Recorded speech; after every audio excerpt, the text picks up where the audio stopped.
Malam itu hujan turun deras membasahi jalan-jalan sepi di pinggiran kota. Angin bertiup kencang, menggoyangkan pepohonan dan membuat ranting-ranting menari liar seperti tangan-tangan makhluk tak kasat mata. Di garasi kecil milik rumah sakit tua yang kabarnya sudah berdiri sejak zaman Belanda, seorang pria bernama Raka, sopir ambulans berusia 32 tahun, sedang mengelap kaca spion mobil ambulans yang baru selesai ia cuci. Raka dikenal sebagai orang yang tenang, jarang bicara, dan sangat profesional. Sudah lebih dari 7 tahun ia menjadi sopir ambulans malam, membawa pasien dari tempat kejadian menuju rumah sakit, atau kadang hanya menjemput jenazah untuk dibawa ke kamar mayat. Tapi malam itu terasa berbeda. Udara terasa lebih dingin dari biasanya. Dan entah mengapa, bulu kuduknya berdiri tanpa sebab saat ia menatap ke arah ambulans tua bernomor 13, yang kabarnya sudah lama tidak dipakai karena sering bermasalah. Tiba-tiba, suara telepon darurat di pos penjagaan berbunyi. Petugas piket, seorang perawat senior bernama Bulastri, memanggil Raka dengan nada terburu-buru. "Raka, ada panggilan darurat. Kecelakaan tunggal di Jalan Wanatirta, ambil ambulans 13. Yang lain masih keluar." Raka mengerutkan dahi. "Ambulans 13, Bu. Bukannya itu." Iya, saya tahu. Tapi cuma itu yang tersedia sekarang. Cepat, waktunya genting." Dengan enggan, Raka menyalakan mesin ambulans 13. Suara mesinnya meraung berat, seperti mengerang. Tapi yang membuat Raka merinding bukan suara mesin, melainkan suara pelan di kursi belakang, seperti suara napas orang, padahal ambulans itu jelas kosong. Tanpa banyak pikir, ia menyalakan sirine dan melaju ke arah Jalan Wanatirta. Jalan yang katanya sudah lama tidak ada di peta. Dan sejak malam itu, hidup Raka tidak pernah lagi sama. Raka mengemudikan ambulans 13 dengan hati tak tenang. Jalanan yang biasanya ia hafal seperti telapak tangan terasa asing malam itu. Padahal ia hanya mengikuti titik lokasi yang dikirim lewat pesan singkat dari rumah sakit. Jalan Wanatirta, KM 7. Kecelakaan tunggal, begitu bunyinya. Namun yang membuatnya heran, Jalan Wanatirta itu seolah tidak ada di sistem GPS-nya. Hanya peta kertas tua di dashboard yang menunjukkan jalur samar di area timur kota, arah hutan yang katanya sudah lama tak dilewati siapapun. Sirine ambulans meraung membelah sunyi, tapi anehnya, tidak ada satu kendaraan pun yang ia lewati. Bahkan rumah-rumah yang biasanya terang oleh lampu jalan terlihat gelap, mati, seolah kota ini sudah lama ditinggalkan. Setelah sekitar 20 menit mengemudi, kabut mulai turun tebal, menyelimuti pandangan. Pohon-pohon menjulang di sisi jalan, rapat dan liar seperti pagar hutan. Raka mengurangi kecepatan. "Ini bukan jalan biasa," gumamnya. Tiba-tiba, radio tua di ambulans menyala sendiri, memancarkan suara statis. Krak, krik. Di sela suara gangguan itu, terdengar bisikan pelan. "Jangan lewat sini, kembali." Raka menoleh kaget ke arah radio. Ia sempat berpikir itu hanya gangguan sinyal. Tapi saat ia menengok ke kaca spion, ia melihat bayangan seseorang duduk di kursi belakang ambulans. Sekilas, cepat, namun cukup jelas membuat jantungnya nyaris berhenti. Ia segera menghentikan mobil, menyalakan lampu dalam. Kosong, tak ada siapapun. "Tenang, Rak, kamu capek. Halusinasi," bisiknya pada diri sendiri.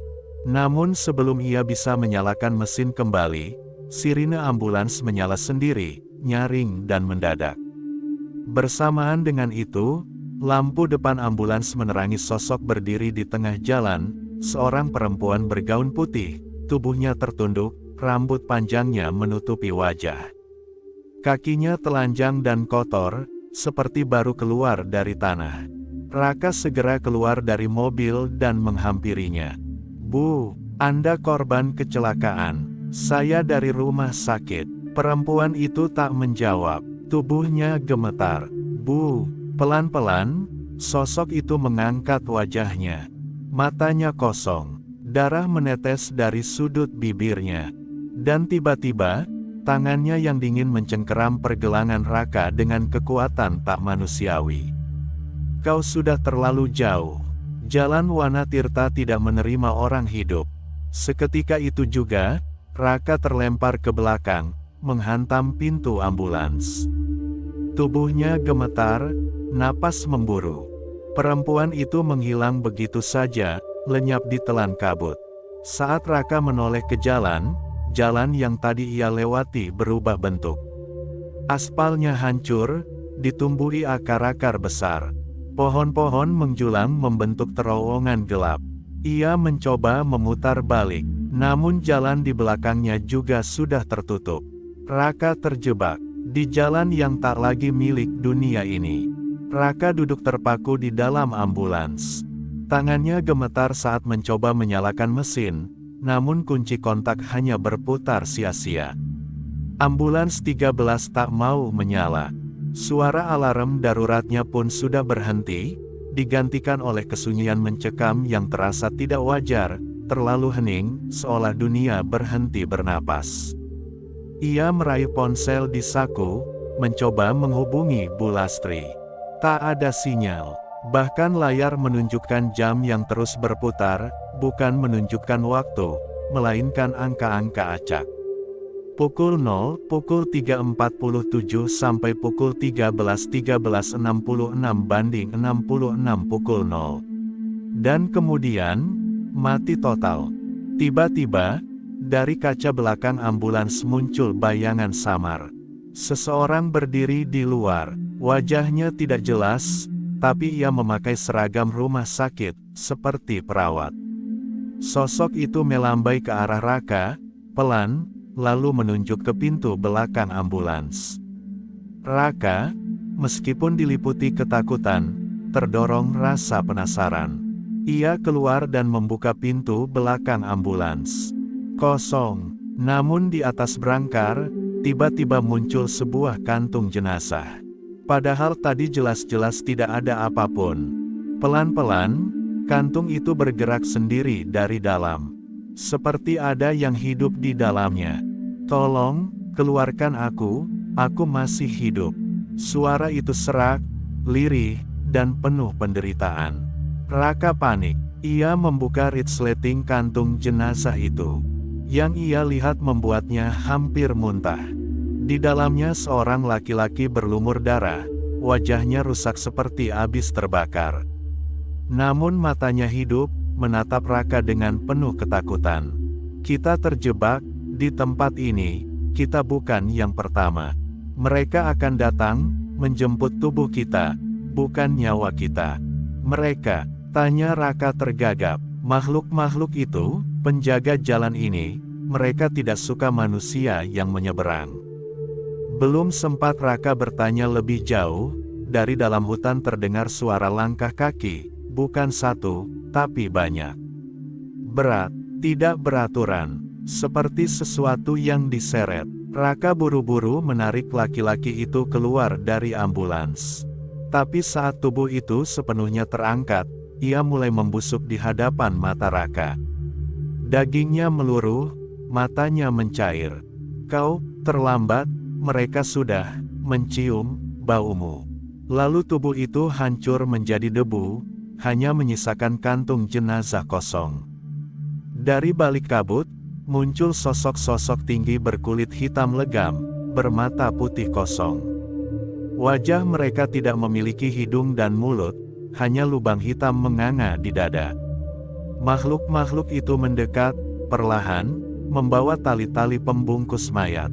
Raka berlari ke dalam ambulans, menutup semua pintu, dan tiba-tiba radio menyala sendiri kembali. Tapi kali ini suaranya berbeda, lebih jernih. "Raka, dengarkan, kau harus ikuti arah jam 11, jangan percaya pada apapun yang kau lihat, jangan berhenti, atau mereka akan menjadikanmu tumbal jalan. Suaranya familiar. Itu suara kakaknya yang sudah meninggal 5 tahun lalu. Raka terpaku. Ia menatap ke arah jam di dashboard, jarumnya menunjuk angka 11. Dengan sisa tenaga dan doa, ia mencoba menyalakan mesin ambulans kembali. Kali ini berhasil. Sirine menyala, lampu depan terang. Ia langsung menginjak pedal gas, memutar setir ke arah jam 11, sesuai instruksi suara misterius itu, menembus kabut, meninggalkan para makhluk tinggi itu yang kini berlari mengejarnya dengan suara raungan yang bukan berasal dari tenggorokan manusia. Raka berhasil melaju, tapi ia tahu, ini belum berakhir. Karena di kursi penumpang sebelahnya, kini ada sosok yang tidak ia undang. Duduk diam, memakai seragam perawat, menatapnya tanpa mata. Mesin ambulans meraung di tengah gelapnya jalan. Raka berkeringat dingin, matanya terus mengintip ke sebelah kiri. Sosok berseragam perawat itu masih duduk di kursi penumpang, tak bergerak, tak bersuara, tapi keberadaannya begitu nyata. Wajahnya sepucat kain kafan, matanya kosong seperti 2 lubang menganga. Raka mencoba fokus ke jalan, tapi sesuatu terasa aneh. Jalan di depan terus berulang. Pohon yang tumbang, tiang listrik yang miring, dan papan nama, Wanatirta KM7, terus ia lewati, berkali-kali. Aku, terjebak, bisiknya pelan. Perlahan-lahan, ia memberanikan diri melirik sosok di sampingnya. Tapi, sosok itu sudah tak ada. Kemana dia? Tiba-tiba, setir ambulans bergerak sendiri. Raka panik, mencoba melawan arah setir, tapi kekuatannya kalah. Mobil melaju kencang ke arah hutan yang lebih dalam. Kemudi, pedal gas, semuanya seperti dikendalikan oleh kekuatan tak kasat mata. Lalu, Raka terdorong ke belakang, seolah ada tangan tak terlihat yang menarik tubuhnya ke kursi barisan belakang. Ia meronta, menendang-nendang, berteriak. Tapi ambulans terus melaju, tanpa pengemudi. Di kursi kemudi, perlahan muncul sosok samar. Bayangan hitam, kurus, duduk membelakangi, mengemudikan ambulans dengan tenang. Bayangan itu seperti tak peduli pada Raka yang kini terjebak di dalam ruang ambulans belakang bersama tandu kosong dan peralatan medis. Suara bisikan mulai memenuhi ruangan. Sudah banyak yang dibawa lewat jalan ini. Mereka tak pernah kembali. Tubuh mereka jadi persembahan untuk penjaga jalan. Sekarang gilirannya. Raka menutup telinganya. Tapi suara itu berasal dari dalam pikirannya. Lalu ia mendengar bunyi ketukan keras dari kantong jenazah kosong di pojok ruangan. 3 kali. Tok, tok, tok. Dengan tangan gemetar, ia meraih alat pemadam kebakaran dan bersiap. Ia tahu, sesuatu di dalam sana hidup. Perlahan, resleting kantong itu terbuka sendiri, dari dalam. Tiba-tiba, keluar sepasang tangan kurus, tulangnya mencuat keluar dari kulit. Disusul kepala, wajah Raka sendiri, penuh luka bakar. Kenapa kamu bawa aku ke jalan ini, Rak? Harusnya kamu yang mati malam itu, bukan aku. Ambulans ini bukan milikmu lagi. Raka mundur ketakutan, kepalanya membentur dinding ambulans. Sosok mayat itu merangkak perlahan, mendekatinya, tangannya terulur. Tiba-tiba, ambulans berhenti total. Rem mendadak, tubuh Raka terhempas ke depan. Ketika ia membuka mata, ia sudah berada di tengah rumah sakit, namun terlihat tua, penuh lumut, dan seperti sudah puluhan tahun terbengkalai. Cat-cat dinding mengelupas, ranjang-ranjang berkarat, dan bau formalin memenuhi udara. Ambulans 13 lenyap, tak ada siapapun di sana. Namun dari lorong rumah sakit itu, suara roda berangkar berdecit terdengar mendekat. Dan terdengar suara suster, pasien darurat, atas nama Raka. Sudah siap dibawa ke ruang pemulasaran. Langkah Raka terasa berat saat ia melintasi lorong rumah sakit tua itu. Dindingnya remuk, langit-langit bocor, dan setiap langkahnya menimbulkan gema yang menyeramkan. Suara roda berangkar tadi masih terdengar di belakang, makin dekat, makin dekat. Raka menoleh. Tak ada siapapun. Namun saat ia membalikkan badan lagi, tiba-tiba sebuah ranjang mayat berada tepat di depannya. Di atasnya, tubuh seseorang ditutup kain putih. Tapi yang membuat Raka tercekat adalah, namanya tertera jelas di tag kaki mayat itu, Raka Supriyatna. Tidak, ini tidak mungkin. Aku masih hidup, desisnya panik. Tiba-tiba, kain putih itu bergerak. Perlahan, dari balik kain muncul tangan penuh luka bakar, lalu wajah Raka sendiri. Tapi matanya kosong, membusuk, dan tersenyum menyeringai. Kau tak pernah selamat dari malam itu, ambulans itu bukan sekadar kendaraan, tapi peti untuk jiwamu. Raka mundur, membentur pintu di belakangnya. Pintu itu terbuka sendiri dan menariknya masuk, seperti ada kekuatan tak terlihat yang menyedotnya ke dalam ruangan gelap. Ia berada di ruang pemulasaran. Tapi bukan ruang biasa. Di sana terdapat puluhan kantong mayat tergantung di langit-langit seperti kepompong. Dari beberapa kantong, keluar cairan hitam pekat, dan terdengar isakan lirih minta tolong. Raka menjerit, berusaha keluar, tapi pintu menghilang. Ia mendekati salah satu kantong yang tampak bergerak-gerak. Dengan nekat, ia membuka resletingnya. Ternyata, tubuh sopir lama ambulans 13, Pak Wiryo. Wajahnya hancur, seolah terbakar hidup-hidup. Aku sudah peringatkan, jangan lewat KM7, jangan antar pasien ke sana. Lalu tiba-tiba, seluruh kantong mayat terbuka serentak. Puluhan tangan menjulur ke arah Raka, menariknya masuk ke dalam tumpukan tubuh busuk, mengajaknya menjadi bagian dari mereka. Raka menjerit histeris, matanya merah, napasnya memburu. Dalam sekejap, semuanya menghilang. Ia terbangun di bangku kemudi ambulans. Mesin mati. Ia berada di depan rumah sakit tempat ia biasa bekerja. Tapi, suasananya sepi. Tak ada satu orang pun. Tak ada suara. Tak ada nyawa. Ketika ia turun dan membuka pintu belakang ambulans, kantong jenazah di dalam telah terbuka. Tapi yang ada di dalam bukan mayat, melainkan potongan seragamnya sendiri, berlumuran darah. Dan di langit-langit ambulans, tertulis dengan darah. Belum selesai. Kamu belum benar-benar kembali. Malam itu, Raka duduk membatu di dalam ambulans. Mesinnya mati, tapi indikator lampu di dashboard berkedip-kedip sendiri. Tak ada seorang pun di rumah sakit. Tak ada suara, tak ada gerak, hanya hening yang mencekam. Tiba-tiba, radio komunikasi di ambulans menyala sendiri. Ambulans 13, silakan respon. Pasien dalam kondisi kritis. Lokasi penjemputan, KM7, jalur hutan lama. Suaranya terdengar serak, seperti berasal dari kedalaman tanah. Tapi suara itu terasa familiar. Itu suara Pak Wiryo, sopir ambulans sebelumnya yang sudah dinyatakan hilang. Raka meraih radio itu, tangannya gemetar. Siapa ini? Pak Wiryo. Raka, kalau kau ingin keluar dari kutukan ini, kau harus menjemput satu jiwa terakhir.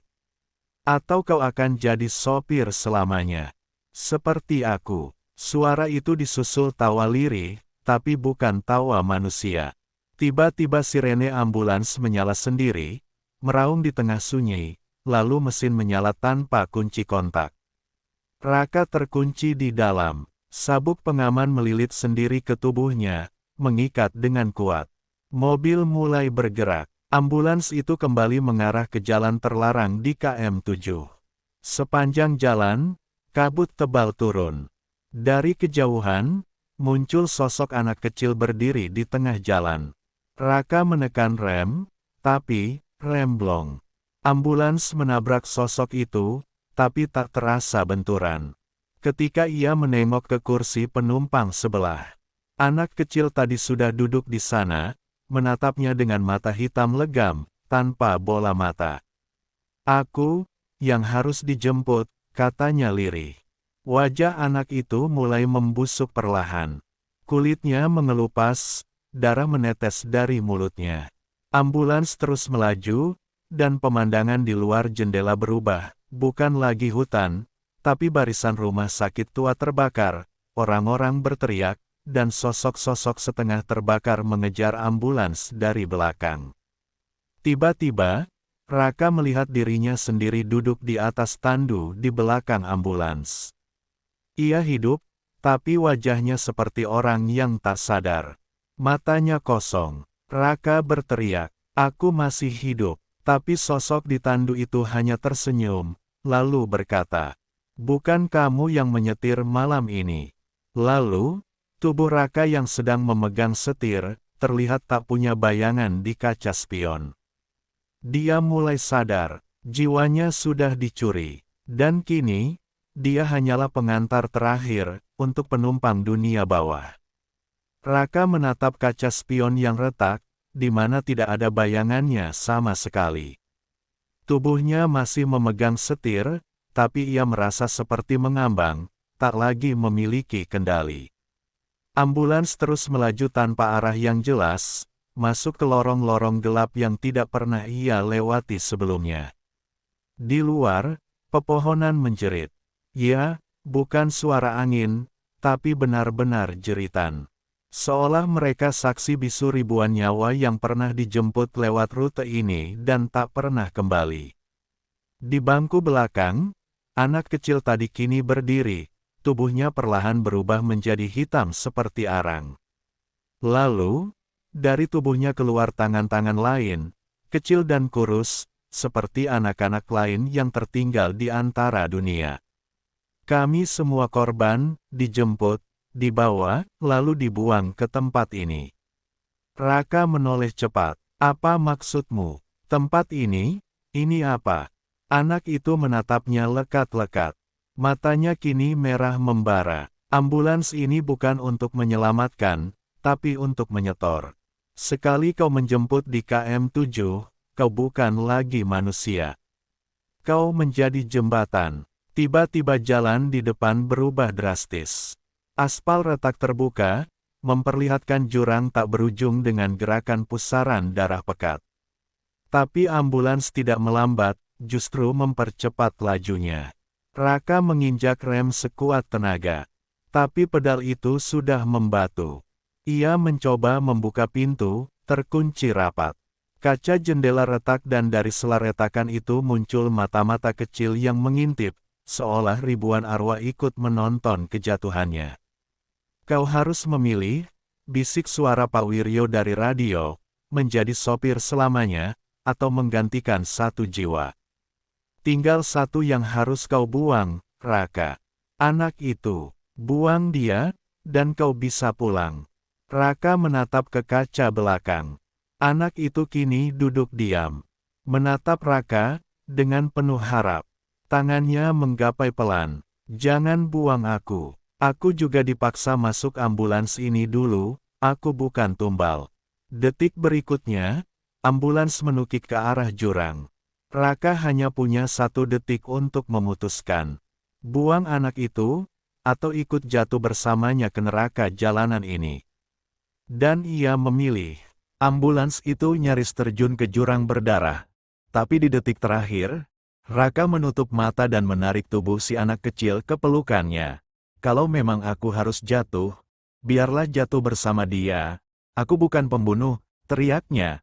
Tiba-tiba, ambulans berhenti. Suara mesin mati. Lampu padam. Hening. Saat Raka membuka mata, ia tidak lagi di dalam ambulans. Ia berdiri di tengah jalan sepi. Tubuhnya gemetar. Di belakangnya, ambulans 13 tampak utuh. Tapi, tak berpengemudi. Anak kecil itu tak terlihat. Seketika hujan turun deras. Kilat menyambar. Dan untuk sesaat, Raka melihat wajah Pak Wiryo berdiri di seberang jalan, basah kuyup, tersenyum dengan mata sayu. Kau telah memilih, lebih baik dari aku dulu. Sosok Pak Wiryo perlahan memudar. Dari balik kabut, muncul barisan anak-anak. Wajah mereka pucat namun tenang. Mereka berjalan menjauh ke arah cahaya samar, seperti sedang dijemput ke tempat peristirahatan. Raka terduduk, napasnya berat. Tapi ia tahu, kutukan itu tidak sepenuhnya hilang. Ia bangkit, mencoba berjalan pulang. Tapi di belakangnya, ambulans itu masih mengikuti.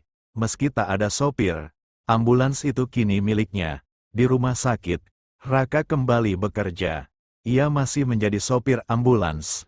Tapi ia menolak setiap panggilan dari KM7. Namun suatu malam, radio ambulans kembali menyala. Ambulans 13, segera ke lokasi. Penjemputan di KM7.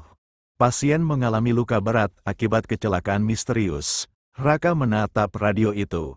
Ia tahu, cerita ini belum berakhir. Dan rute terlarang itu masih terbuka. Malam itu, hujan turun deras. Petir menyambar tanpa henti, seolah langit ikut murka. Raka duduk di dalam ambulans 13, menatap tajam ke arah radio yang terus menyala sendiri. Ambulans 13, segera ke lokasi. Penjemputan di KM7, korban kecelakaan tanpa identitas. Ia tahu itu bukan panggilan biasa. Itu undangan dari dunia lain. Dan kali ini, Raka tidak akan lari. Ia menyalakan mesin. Lampu ambulans menyala otomatis. Tanpa sadar, tangannya bergerak sendiri, menggenggam setir, seperti dikendalikan kekuatan yang lebih besar. Di jalan menuju KM7, udara terasa berbeda. Kabut turun, tebal dan pekat. Jalanan mulai retak, mengeluarkan aroma besi karat dan darah segar. Jam di dashboard mati. Waktu seperti berhenti. Saat tiba di lokasi, tidak ada mayat. Tidak ada mobil yang hancur. Hanya satu sosok berdiri di tengah jalan. Sosok itu mengenakan seragam sopir ambulans tua. Wajahnya penuh luka bakar. Tapi Raka mengenalinya. Pak Wiryo, kau sudah siap, Raka? Suaranya berat dan dalam, seperti berasal dari dua dimensi. Siap untuk apa? Tanya Raka, meski ia tahu jawabannya. Menjadi pengantar terakhir, ambulans ini harus terus berjalan. Tapi kali ini, bukan untuk membawa nyawa, tapi untuk mengantarkan jiwa-jiwa yang tersesat kembali ke tempatnya. Langit mengguntur hebat. Tiba-tiba, dari kejauhan muncul barisan orang-orang tanpa wajah. Mereka berjalan pelan menuju ambulans. Beberapa berpakaian rumah sakit, beberapa lain hanya berupa bayangan hitam. Raka membuka pintu belakang. Satu persatu, arwah-arwah itu naik. Tak ada suara. Tak ada percakapan, hanya kesunyian yang menghantui. Mereka sudah terlalu lama tersesat, bisik Pak Wiryo. Dan hanya orang sepertimu, yang pernah menolak menjadi algojo, yang bisa membawa mereka pulang. Raka mengangguk. Ia menyalakan mesin ambulans untuk terakhir kalinya. Namun kali ini, ia tidak mengantar ke rumah sakit. Melainkan ke gerbang kematian yang tertutup kabut. Sebuah cahaya samar muncul di ujung jalan, seperti portal, seperti akhir dari semua penderitaan. Ambulans itu melaju perlahan, dan ketika terakhir kali terlihat, ambulans 13 menghilang di balik kabut, tak pernah kembali. Sejak malam itu, ambulans 13 dinyatakan hilang oleh pihak rumah sakit. Tak ada jejak, tak ada saksi. Namun warga sekitar masih sering mendengar sirine samar di tengah malam, dari arah KM7. Konon, jika kau tersesat dan bertemu ambulans itu, jangan menumpang. Karena bisa jadi, kau bukan lagi penumpang, tapi tumbal berikutnya.